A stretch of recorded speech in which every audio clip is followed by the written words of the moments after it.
I'm super excited to have our next guest with us today, all the way from the Netherlands, Christian. We want to get straight into our conversation about the future of work. So we would like to get to know you, Christian. Who are you? What are you doing? And how did you get to where you are now? Who am I? I'm a father of 3 young kids. I'm living in the Netherlands. I've been a tech entrepreneur for 20 years, and today I'm an author, a public speaker. So I do keynotes all over the world, and I'm basically investing in some small businesses, startups. So I do a lot of things, and currently involved in making a documentary, a movie. So a lot of things, but basically they're all focused about sharing my message about how the future will look like. So people call me a futurist, and basically what I do is talk about where the next wave of technological innovations might go and how this will impact our society, our businesses, and our personal lives in special. So that's basically in short who I am and what I'm doing. And how did you get there? I mean, this is such a fascinating topic, especially innovation and what's next. How did you get into this space? Yeah, that's a good question. In 2000, I started my own company, which helped large organizations to increase their rate of innovation.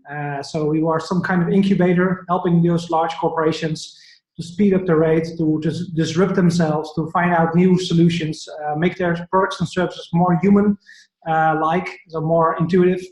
I did it for 16 years. And in 2011, my daughter was born. And we discovered that she was having some health problems. So we went to hospital, and then we found out that she had a severe heart problem. So she needs surgery right away. And during the surgery, everything that could go wrong went wrong because her body was not responding to the medical procedures, etc.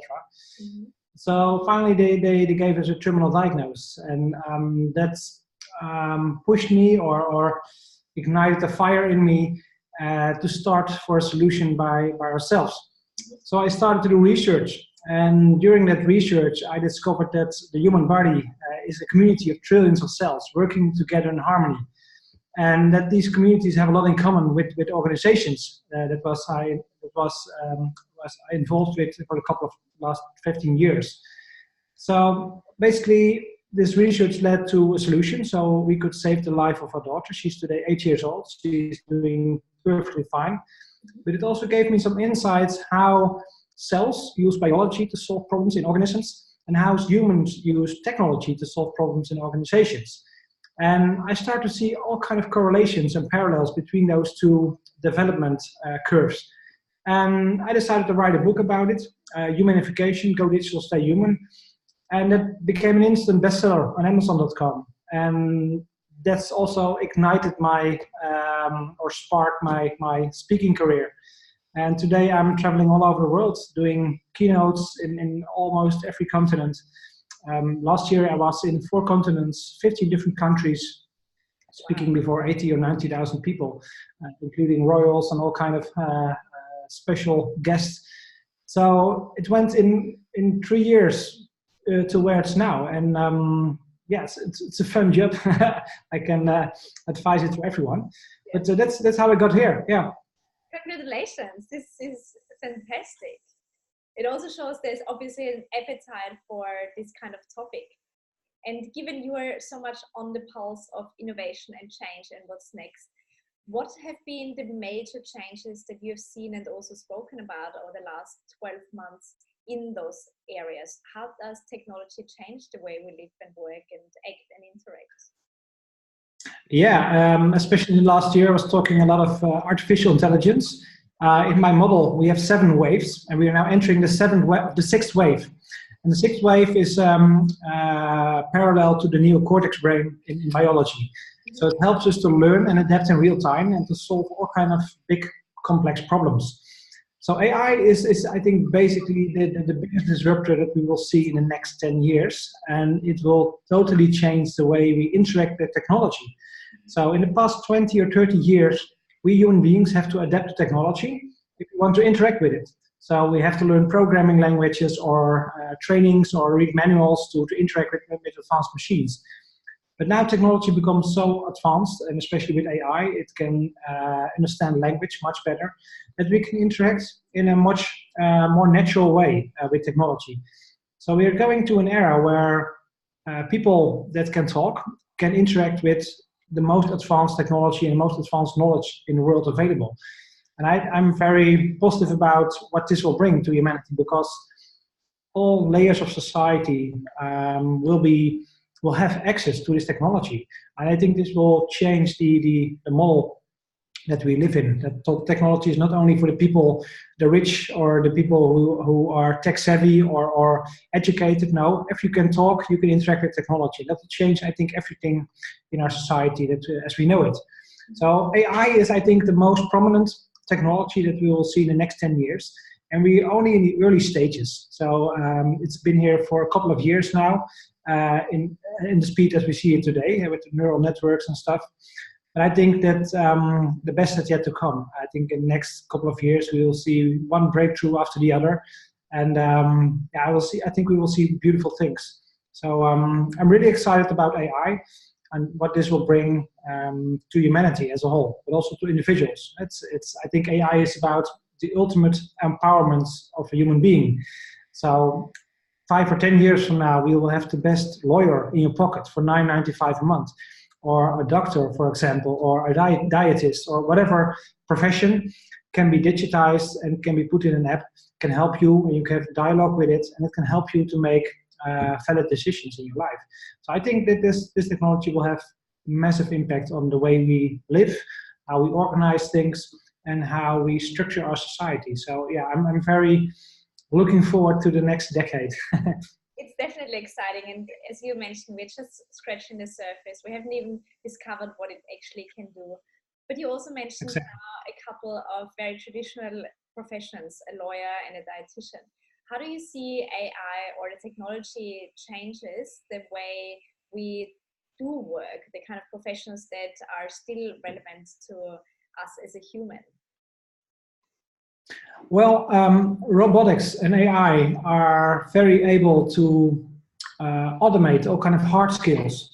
So if you look at our current economy and our educational system, I think 78 or 80% is based on hard skills. So we are educating our kids to perform hard skills the rest of their life.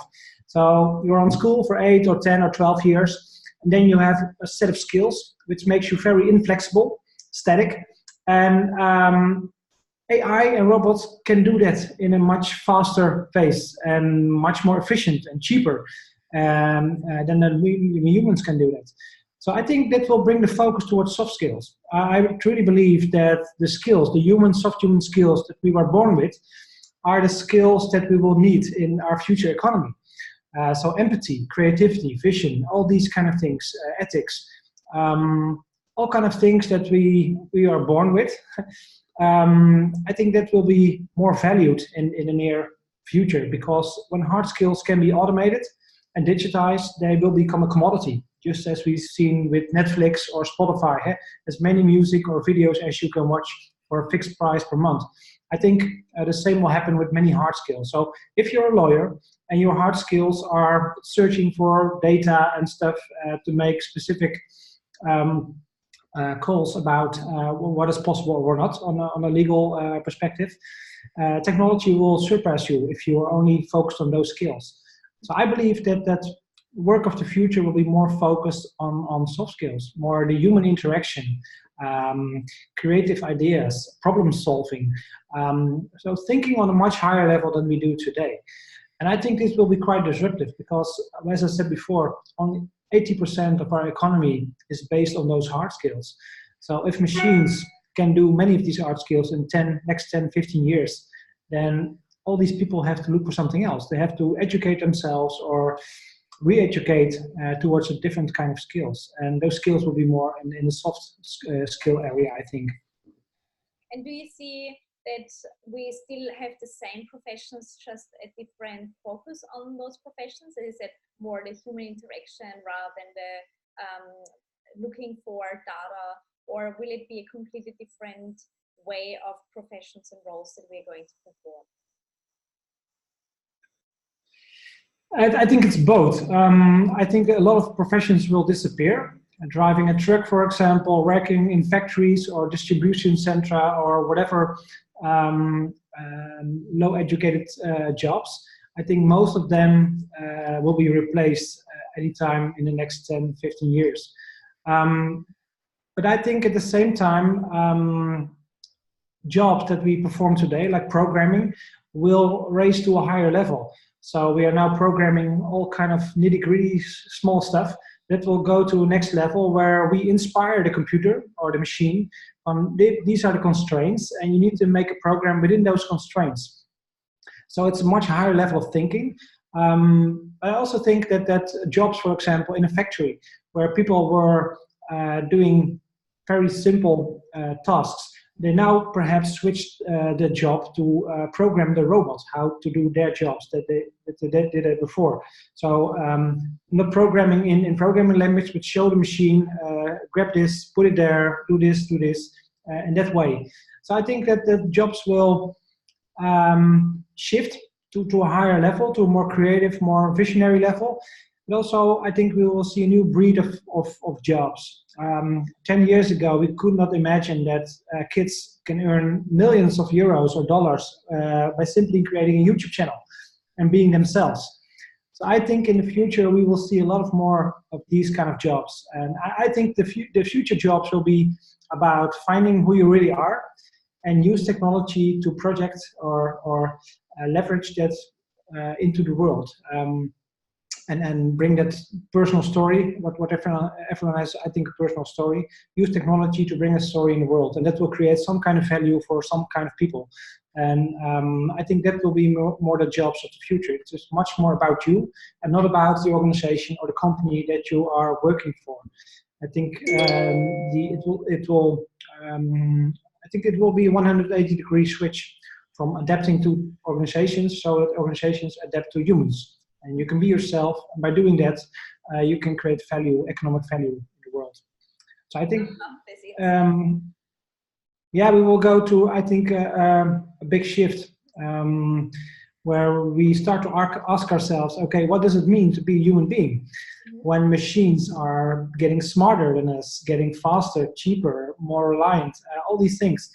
I think it will be like a mirror that shows us, okay, we are not that hard skills which we have learned our entire lives for. No, we are more than that. And I think it will be, I think a very inspiring journey for people to discover who they really are and what they have to bring in this world. So I think it will bring a lot of good things towards humanity. And eventually it will push us towards our purpose. So technology can automate all the basic needs that we have. And one of the top needs in the Maslow pyramid is about self-fulfillment. So finding your purpose and live that purpose as a mission. So basically that's where it's going in the next 10, 20 years. I couldn't agree more with you. And there is this saying, be you, because there's only one of you. So you don't need to compete on price, on skill sets, on being faster, cheaper, whatever it might be. Just be yourself, know yourself, and put it out there, because there's a reason why you're there, but it's your role to discover it. And I'm coaching people on building their personal brand. And as you said before, in traditional education, we're just learning the hard facts. What do you need to do to become a lawyer? What do you need to do to become an architect? But if those tasks are all getting replaced, what's left? Nothing. We're not getting taught how we can actually identify what is it that makes us us and what we stand for, and how we can bring value to others so we can make money. So I couldn't agree more with building your business, your career based on your brand and not on an industry or a role or whatever it might be. Yeah. Everyone is trying so hard to blend in, but I think we are born to stand out. Everyone has a unique story to tell. And I think technology empowers us to do so. And today, perhaps it's not value enough to earn a living. But I think 15 years from now, the world will be so connected that for your interest or your hobby or your personal passion, there's a market for that. And you will connect to other people. You can do business with people with blockchain and these kind of technologies. So yeah, I think it will open a completely new way of thinking about work and thinking about learning, because learning today is a bit negative, reading books and stuff, it's a bit boring. But I believe with the new technologies like augmented reality, mixed reality, virtual reality, tech companies can make learning as addictive as gaming. It should be fun. It should be entertainment. And I believe that work and learning will blend into one kind of experience. So you're developing yourself throughout your life, and the fruit that comes out of that is the value that you create in your environment or in the world. So it will be much more one single thing. It will be all about personal development, personal growth. And what comes out of you is value for your environment, just like the cells in our body.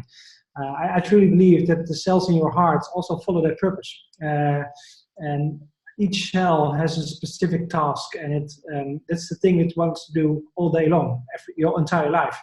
And I think that people are going also in that direction. Perhaps not in that extreme, but I think that's where we are going.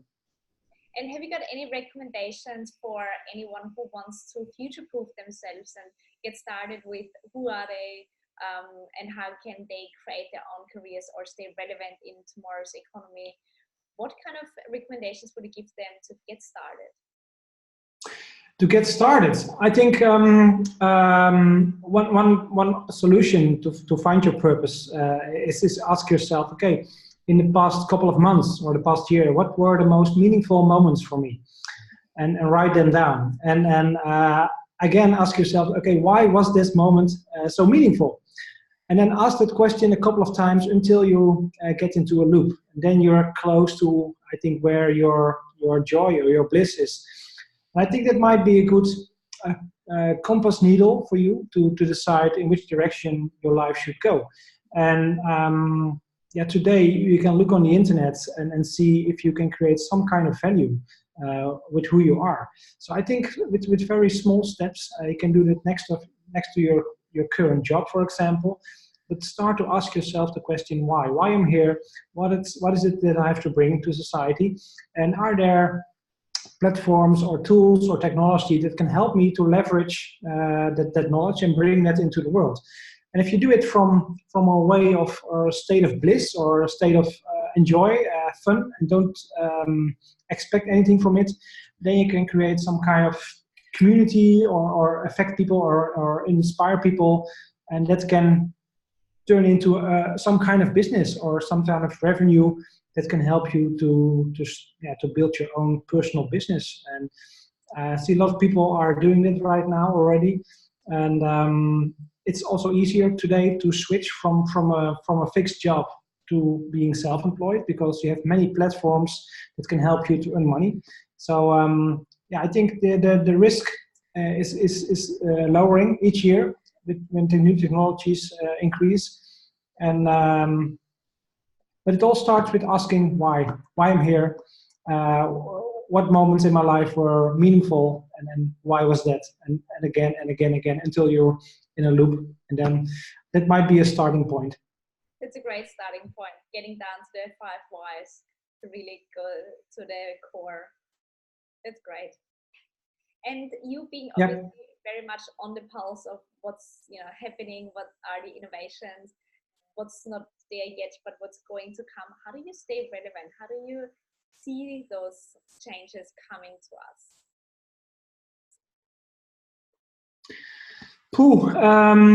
I can't help it. I'm already living, I think, my purpose. I'm very interested in what's happening in the world on all kind of levels. So the information is coming to me, if I like it or not. So I attend a lot of events. People talk to me, give examples, see new startups appear on the web. I have a lot of news channels that I follow to update my knowledge on a regular basis. And I'm so interested in what's happening that for me it's very normal to read and to watch documentaries to fill my need to grow in that area. So for me it's a very natural process, and basically all the information is coming to me in a quite natural way. By speaking to the right people, attending or speaking to other speakers on events and conferences, share knowledge, share insights. So that's basically how I educate myself to keep up to date on the latest developments on the technology perspective. Right. And finally, I mean, you already shared some of those nuggets. What gets you excited, and what are you looking forward to coming into our lives with artificial intelligence and new technology? But what are you personally really excited, or also professionally, that's coming that enhances the way we live or work? What are you really excited about that will change? Oh, as I said before, artificial intelligence. I think artificial intelligence or deep learning, machine learning, there are a lot of names for that, but it's basically computers or software which can learn by themselves. So you give them examples, and based on those examples, they learn and they write their own code. So this will enable us to empower individuals on a much higher level. So for example, Google has just released from earbuds, and they can translate 40 languages in real time. Or so you can have a conversation basically with everyone around the world. They introduced Google Duplex. So if you say, okay, I want to rent a car, I'm in the US or in Australia next month, and they have my flight number. And based on the flight number, they say, okay, you are landing in this airport, so we will rent a car for you from that time on that date, and everything is automated. So basically, everyone will have a personal assistant that can arrange all the boring stuff for you, so that we can focus on more the human interaction, on more the offline world, perhaps. Another thing which I'm very enthusiastic about is augmented reality or mixed reality. So you put on a glass which have computers inside, and you see a holographic image projected in your current perspective of the world. So you see the real world, and on top of that, there are 3D objects interacting with the real world. And it's still in the early stages, but the technology is going quite fast. Microsoft has the HoloLens 2, for example. Magic Leap has technology. And I think with this technology, everyone can be an instant expert. So projected on your working area, you can see all kinds of markers that will help you go through the process. So education, healthcare, all these things will be heavily disrupted by these kind of technologies, because we can learn in a way which is exciting, which is entertaining, and which is so fun that you keep doing it. And by doing it, you improve yourself, you're growing, and fulfilling your long-term needs. And the third one is it's called it's like a hive mind technology. It's a combination of emotional intelligence and more the intelligence of the machines. And if you combine those two, you can build, it's like wisdom of the crowd, like systems, which can give you a lot of answers about questions which are not yes or no. So you can have discussions with these systems, and they come up with answers which are very, very accurate. And I think that basically that is where we are going. So use the rational part of technology, of AI, and the emotional part of human beings, and combine those two technologies into one single platform that can help us to, for example, make strategic decisions. If you're working together with a group of people, today you need a CEO or a board of directors or management. And I believe in the future we are going to flock of bird-like organizations where no one is the boss, no one is the chief. But basically everyone, it is an autonomous team, and everyone can be a leader, but only from his personal perspective or expertise. And these kind of systems, and one of those brands is Unanimous AI. They are building these platforms, and I think that these platforms are leading us towards a new kind of governance. So on a government level, but also on a management level within organizations, and perhaps also steering our communities that we are part of. So those are basically the three technologies which I'm the most enthusiastic about, because they are highly disruptive towards traditional systems, traditional government, healthcare systems, education, all these things which are old from the last century, and they need to update anytime soon. And these technologies will help us to upgrade those systems. So that's why I'm very enthusiastic about these three specific technologies. And as you just said, we're literally just on the starting point and scratching the surface as to what's possible. And we could probably talk for another 2 days about that. But I'm mindful about your time. So I would love to know, where can everyone find you and what you're doing, and stay in touch with you? I have a website, www.christiankromme.com. And on that website, people can see what topics I speak about, information about my book, information about the movie we are currently developing, the documentary, information from past events. We have some self-tests, so people can do a self-test and see if their business will be disrupted anytime soon. We are just releasing a new self-test to see, to help people to become aware on which wave of innovation they are surfing. So there are 7 waves, and we've developed a self-test. It's called Transform You, with the u.eu. And it helps people to make it visible where they are in that development trajectory towards their purpose, towards their full self. And on LinkedIn, I'm quite active on LinkedIn, YouTube. I have an own channel, also Christian Kromme. So if people like to have more information or talks, it's all there. So excellent. Well, we'll definitely share all the links with our audience and invite them to connect with you and follow your journey, to stay on the pulse and what's going on. And we thank you so much for your time, and looking forward to seeing more of you. Okay, more than welcome. I really enjoyed our conversation, and looking forward to having more connections and seeing people, having discussions with them about where technology is going and where we as human beings will be going. So looking forward to it. See you soon in Australia. Yeah, I hope that we'll visit in October or November next year, or this year, 2019. So perhaps we will meet in real life. That would be great. Thank you so much. You're welcome. Bye-bye. Bye-bye.